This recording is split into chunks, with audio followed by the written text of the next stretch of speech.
But let's move into the final topic. We're going to be talking about the Lakers possibly trading Kyle Kuzma here. If you didn't see the whole garbage that was happening on social media, Kyle Kuzma's trainer put out on his Instagram story, watching Kawhi highlights from yesterday. Nobody wants to speak on how sharp his skill set is compared to LeBron's. It's clear who really is in the lab and who isn't. Let me hear the excuses. I'm on vacation. I got nothing but time. And then he also posted the next day, or I think the next story, turn on the film on somebody. Turn the film on. Somebody was dodging smoke yesterday, and it wasn't Kawhi. Hang 10, and then a race flag? I don't get that one. But then it was a picture of Kawhi and LeBron. And then Kuzma, around the same time, tweeted out, call a spade, and the shrug.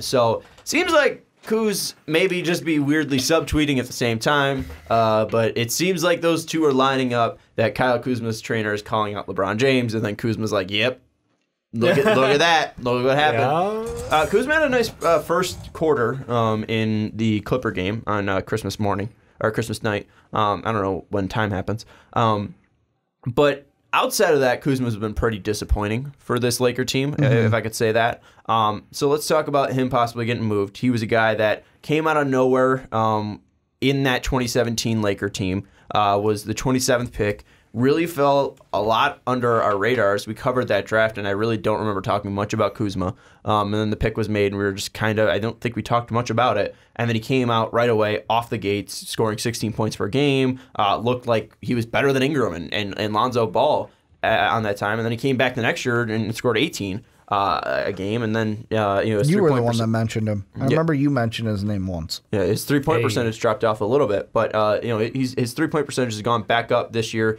But he's shooting less. He has less usage, only starting one game. So let's talk about Kuzma possibly moved. Do you want to touch the trainer stuff at all? Have you guys got any thoughts on that? With me, the thing, and obviously we're not in the locker room with them, but like with me reading into this, I kind of see like, okay, we kind of understand already that LeBron, when he comes to a team, the team mindset changes.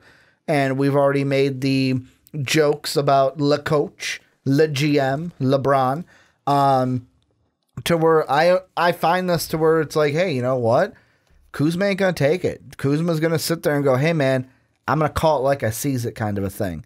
And to me, I look at it and I go, if that's really the case, wouldn't surprise me, because we've said it from when he was, except for maybe Miami because of Pat Riley, but like when he goes to Cleveland, now in LA, where it's like he's the one running the ship and he's the one kind of pulling the strings and kind of influencing everything. So that's just what I kind of think about it. I kind of actually like it because it's like, you know what?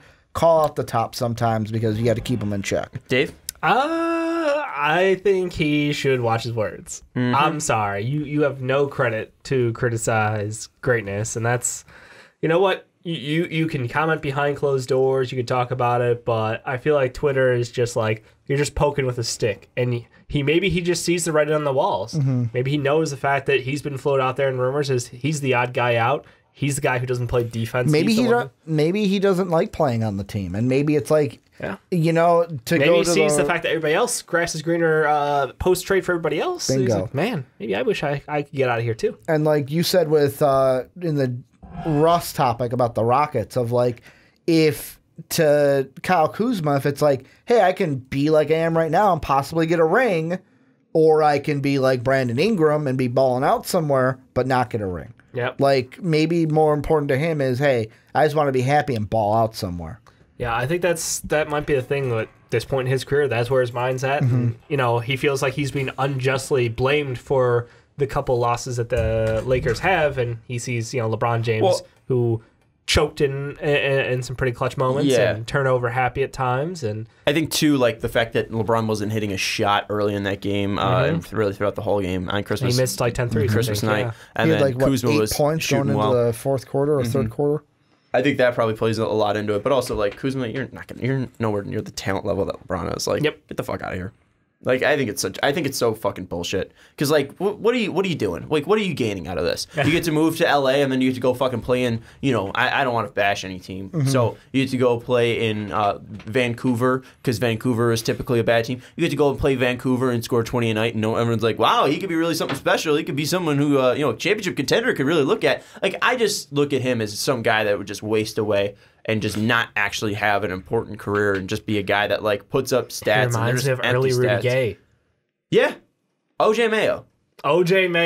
Like orange juice mayonnaise. Like I don't like Kuzma. I'm sorry. Like I don't think that he's an interesting player. I never really did. I didn't think he was that great when he was playing like he did in his first 2 seasons. He was the better rookie. I'll give him credit. That first year, we were pretty shocked about the way he was playing in 2017. But I also think that he's hit his ceiling already. Like I don't think we're going to see a different Kuzma. Right.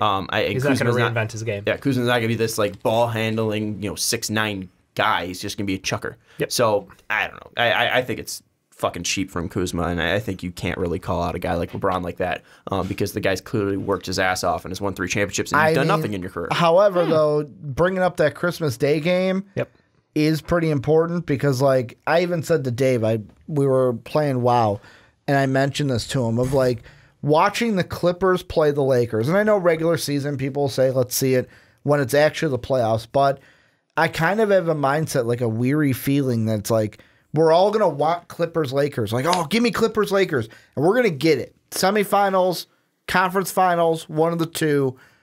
And then it's like, we're going to expect 7 games, but like the Clippers just sweep them. And it's There's no way in hell. There is a way in hell. I'm not saying it happens, but there is a way in hell. There's no way. Yes, there is. There is. I mean, we've seen the Clippers win twice. How much are you willing to bet? With me, I'll shave my head if the Clippers don't sweep. Or actually, if they do sweep, you got to shave your head though. Yeah. Okay. This is win-win. If the playoff series happens, this is playoffs. Yeah. If the playoff series happens, and the Clippers and the Lakers win 1 game out of 7 or 4, if the Lakers win 1 game, you shave your head. Yeah. And if they don't, I shave my head. Yeah, it grows back. It's not like it does anything. Like, I'm just saying it's a possibility. Like Sean hoodie's up again. Like my hair's still fucked up. Like it's a possibility where it's like I've looked at what I've seen and LeBron hasn't balled out. And I know regular season different than playoffs, and that may play into it, but it's like you're talking just Clipper game. Yes, right? just Clippers. Where it's like, I'm sorry, when you have 8 points heading into the second half, leading the league in assists, and Kawhi had 25. Like, that's the thing with me, where it's like this series, there's a possibility it may not be what we all expect it to be. That's all I'm saying. I'm not going to make up excuses here. All right, I could go in and be like, both guys were questionable for this game. It wasn't like they were fully healthy, AD and LeBron. I'm not going to do that. Clippers won. Clippers are 2-0. Congrats to them. I'm also not shocked that the Clippers might be a better team. The Clippers clearly were coming in, and I think they were mostly everybody's favorite in the Western Conference. And we looked at the Lakers like, all right, they're going to need their guys to step up. Like Danny Green, it can't just be LeBron and AD. We didn't think that they were a full fleshed out team. Lakers have also lost like 5 straight so far. So, I mean, they're currently in a little bit of a rut here. But to say that the Clippers, 4 game. They're going to lose the Blazers without AD and LeBron probably. And Kuz. All of them are sitting, by the way. If the Clippers sweep the Lakers in the playoffs, I'd be absolutely shocked. You're talking about LeBron James, Anthony Davis, and a huge thing that has been killer for the Lakers this year has been transition. AD cheating out to the 3-point line and then running up ahead. No one can stop that 6'10" freak when he's got the ball in some space. And LeBron's been great at hitting them. A big thing that helps the Clippers is the fact that Kawhi and PG focus so much in the mid-range that it's tough for AD to cheat out. And then along with that, too, they're just such good defenders as well that they can just close out on AD. But at that point, these games have still been fairly close. It's not like they're blowing them out of the water here. And I think that when it comes down to 4 games, LeBron and AD are going to have enough to win a game. And I think that they're still a super interesting team. I think the Lakers, you can't count them dead because of 2 games against the Clippers. And that's the thing. Like, am I probably going to lose my hair? Yes, it's probably 97% to 3% that I lose my hair now. But it's like, I look at it and it's like, I said the same thing to Dave that you just said. The games might be close, but based off of what I've seen, like, I wouldn't be surprised if Kawhi Leonard and PG blow past the Clippers. And I know that's not what we're talking about overall. We're talking about trades, but it's like, I think that plays into it with what Kuzma's saying, because it's like, if you're not going to ball out now against this team, and we're looking at Kawhi Leonard, he's balling out against us, like, who are you to call yourself the king or anything if you're not going to bring it every single game you play these guys? I don't think he's not trying to bring it, though. I don't think LeBron's like, oh, I'm going to miss all these shots. Like, I think that's so stupid to say. I don't think LeBron's trying to, like, blow this game. You know? I'm not saying try to blow it, but, like, if it was me, I would kind of feel a little like, well, you're the best in the NBA. Why are you showing up like this against Kawhi's Why can't a guy have Clippers? a bad night? What is LeBron James also going to go out and throw Kuzma under the bus when he's 0 for 6 on 3? Yes. I would totally see LeBron throwing teams. I'm pretty sure Kuzma's already done that. Mm-hmm. I would doubt that Kuzma has not had a game where he's gone like 0 for 6 or 0 for 5 and 3, and you're not seeing LeBron like going like, oh my guy, you got double initials out here. You're not even hitting threes out here. What a bum. Like, my point, LeBron's not gonna do that. Point being, I can see where Kuzma's coming from. LeBron might go to Rob Pelinka and be like, hey, trade Kyle Kuzma, but I don't think he's going to be like, oh, that guy's shit. Well, that enough. That even in itself is just enough to be like, that's, to me, it's different. Not like one's public, one's private. Okay. Is he going to be public? There's a better way to do it. Is he going to be public? Probably not. But yeah, it's your ass is gone. And LeBron will influence. As it should be, because one guy's LeBron James, and he's the best player of my generation, and one guy has 3 rings on his fingers, and the other guy's Kyle Kuzma. Okay. So I don't know. I who would want a Kuzma? Is there teams out there that would fit? He's young enough. We talked about the Pistons deal before. Yeah, I mean, Pistons with Derrick Rose would be great for them. Like that I think that's a win-win kind of a deal. That's the only deal I see happening. Yeah. Because the thing that I've had a problem trying to work trades out is, LeBron's going to want a veteran, someone who has playoff experience. Potentially. And all the other guys like Danilo, who's a veteran. I tried to work one out for, like, even if they wanted like a DeMar DeRozan, like, if all these veterans have bigger contracts where Derrick Rose has $7 million. Oh, he's on $7 million. Yeah. And the Lakers just don't have enough, unless you're going to move Danny Green. They don't have enough high contracts to make a deal done. True. I mean, I think that if you could get somebody to accept... I thought about the guy that you're throwing in there with the Thunder. I mean, Schroeder for KCP, DeMarcus Cousins, Quinn Cook, and a future. I think that's a great deal. I think Schroeder's playing like he's a top 3, 6 man in the league right now. He's playing incredibly well, and he's shooting fire. He's good enough on defense. He can create for others. Like I think that's a great deal. You just have to get someone to take the wink, wink, nudge, nudge DeMarcus Cousins. Yeah. And you need KCP obviously to agree. Can to they the deal. technically trade Cousins since he's injured? Yes, they can. Okay, I thought you couldn't trade injured players. Nope. It's a 2K thing. What do we think about the Grizzlies as a trade option? Tyus Jones. Tyus Jones would not be terrible. You could do KCP for Tyus. Kyle Anderson also for KCP, I think would be interesting. Yeah.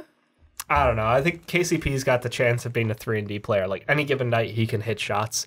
That's the problem. He's inconsistent as hell. Also, every other night, he can miss every shot. He can. That's entirely up to him and his sobriety. So, I don't know. I think that both those guys I looked at, I was trying to find like point guards who were not terrible at basketball who would be available, and that's a surprisingly small list.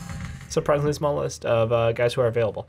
So that's why I think Schroeder's probably your best bet. That's the upper echelon of he and Derrick Rose are the 2 targets that I think a lot of teams would love to have. And that's the crazy thing is like the Thunder are like playing with house money at this point because they're a playoff team, and they have not moved on from anybody. They don't have to necessarily.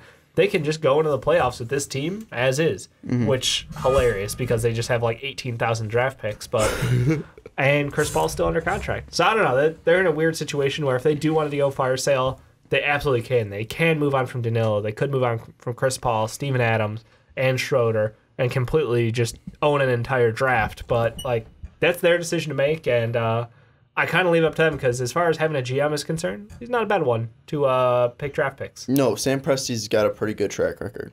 Just He has that one bad trade on his whole ledger. But other than that guy's been pretty perfect. Yeah. I don't know. Maybe the Spurs even. Could you see like a Patty Mills getting moved? I could see Patty Mills getting moved. I've seen that name thrown out there too. Yeah. Get some young guys in that starting guard rotation. I think that would probably be one of those guys that would make sense. Yeah. I don't know if Patty Mills has still got it.